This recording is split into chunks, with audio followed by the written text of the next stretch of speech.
Bonjour à toutes et à tous et bienvenue dans le MAG. Atelier pratique, battle ou encore masterclass, le Centre des jeunes dirigeants de Montpellier invite les entrepreneurs du territoire à s'interroger sur leurs pratiques. Une journée coup de boost pour réfléchir, se former et découvrir de nouvelles méthodes. Ces rencontres se tiendront au Quorum le 28 juin prochain. Anne Pelat est l'organisatrice de cet événement. Elle nous en dit plus sur les fondements du CJD. Le CJD, c'est le Centre des jeunes dirigeants. C'est une organisation, on va dire, patronale qui rassemble des dirigeants salariés, des dirigeants entrepreneurs, créateurs de leur boîte, repreneurs d'une entreprise. À peu près 5500 dirigeants en France qui adhèrent au CJD pour se former entre pairs, accéder à des formations avec des professionnels de grande qualité, briser la solitude du dirigeant, expérimenter des nouvelles pratiques et de façon générale accompagner leur boîte vers de la croissance et de la pérennisation. Depuis quand cette alternative d'entrepreneurs existe ici sur le territoire français ? Donc le CJD a été créé par quelqu'un qui était visionnaire, qui s'appelle Jean Mersch, en 1938, juste après le Front populaire. Et Jean Mersch avait la conviction que l'économie devait être au service de l'homme et pas l'inverse, l'homme au service de l'économie. Donc maintenant, au CJD, on parle aussi d'économie au service de l'homme et de la vie. Et ça dit tout, en fait. Ça dit que les dirigeants du CJD essaient d'organiser leurs entreprises pour qu'elles soient respectueuses de l'environnement, respectueuses du territoire dans lequel elles sont implantées, respectueuses des salariés et de façon générale respectueuses de toutes les autres parties prenantes de l'entreprise, que ce soit les clients, les fournisseurs, mais aussi les actionnaires qui sont des parties prenantes ou les banquiers par exemple. Comment fonctionne justement ce regroupement des entrepreneurs ? Est-ce que vous vous retrouvez au cours de réunions ? Est-ce que vous mettez en place des projets communs ? Oui, donc déjà pour entrer au CJD, il faut adhérer aux valeurs.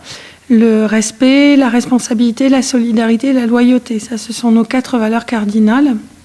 Et puis, on s'engage dans les piliers du CJD. Un des piliers, en effet, c'est se former. Donc pour ça, on a 2 rencontres par mois environ.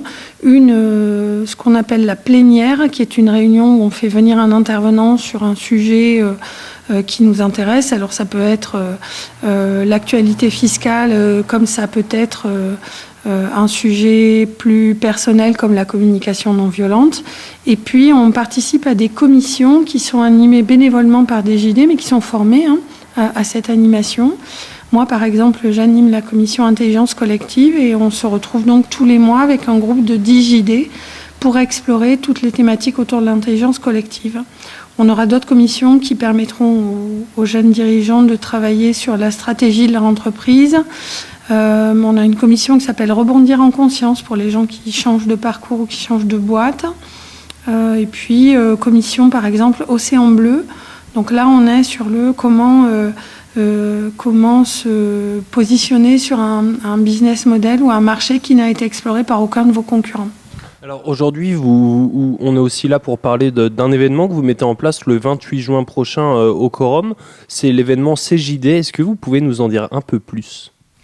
Oui, alors le CJD, c'est parti de l'idée que au CJD, on vit des choses vraiment extraordinaires en tant que dirigeant et en tant que personne humaine. Il y a vraiment des outils qui ont été développés par des dirigeants qui sont extrêmement pertinents. Et on avait envie de donner à voir un peu l'expérience JD à des gens qui n'ont pas ou l'opportunité ou l'envie de rentrer dans l'association. Donc on a monté toute une journée au Quorum le 28 juin avec un triptyque qui est s'inspirer, expérimenter et s'engager. Donc pour s'inspirer le matin, on aura 3 battles et un philosophe qui nous accompagne sur quelque chose qu'on appelle le voyage du héros. Pour expérimenter l'après-midi, on aura des ateliers. Donc chaque participant aura accès à 2 ateliers avec des choses aussi diverses un peu mystérieuses comme le voyage du Tao, mais aussi un atelier animé par 60 000 rebonds, une association qui accompagne les entrepreneurs en rebond sur la thématique justement du rebond. On a un atelier autour de l'échec qui s'appelle le Failure Toy avec Damien Roquel qui est un intervenant extraordinaire. Et puis des ateliers sur voir plus loin. Ça, c'est un outil typiquement CJD. Comment réfléchir à 3 mois, à 6 mois, à 12 mois et essayer d'identifier soit ses ressources, soit d'éventuels risques qu'on pourra éviter parce qu'on y aura réfléchi en amont.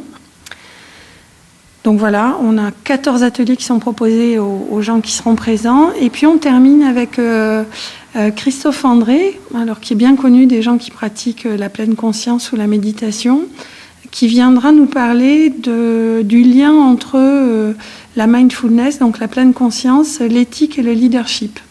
Voilà, on terminera la journée là-dessus. C'est un événement en fait pour englober un peu toutes les responsabilités et toutes les missions d'un chef d'entreprise moderne. Alors, je ne sais pas si on déflorera tout ce qui fait les missions d'un chef d'entreprise actuellement, parce que les chefs d'entreprise sont appelés sur de multiples sujets, parfois des tout petits comme trouver des clés, jusqu'à des sujets très importants comme définir la stratégie de l'entreprise à 5 ans.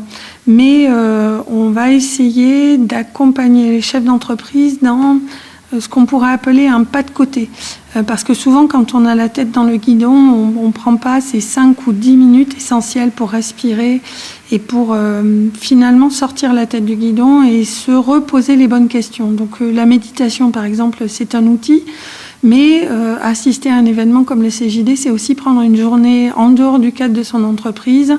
Assister à des choses qui peuvent éventuellement vous secouer, vous gratter un peu. On a essayé de faire ça comme ça. Et finalement, repartir à la fin de la journée en se disant « Ok, qu'est-ce que j'ai entendu aujourd'hui, que j'ai envie de mettre en œuvre dans ma vie de chef d'entreprise demain ?» Il y a une question que vous avez mise en avant lors de cet événement, c'est fric ou éthique, l'entreprise a-t-elle le choix ? Là, ce qu'on voulait travailler justement, c'était ce pas de côté, parce qu'on a au CJD, on porte un certain nombre de convictions en faveur de la personne humaine et du respect de la vie. Et en même temps, porter très très fort ces convictions, peut-être parfois en trouvant que l'autre qui ne défend pas autant que nous, la personne humaine et l'environnement, et je vais le dire avec des guillemets, mais c'est un abruti, ça nous semble pas très pertinent en fait. Nous, ce qu'on pense et ce qu'on essaie de démontrer avec le CJD et en poussant le bouchon très très loin, en étant peut-être même un peu caricatural sur les battles, c'est que peu importe là où vous avez mis votre curseur, même si vous avez votre curseur qui est très très proche du fric, vous pouvez toujours faire un petit pas en avant vers l'éthique.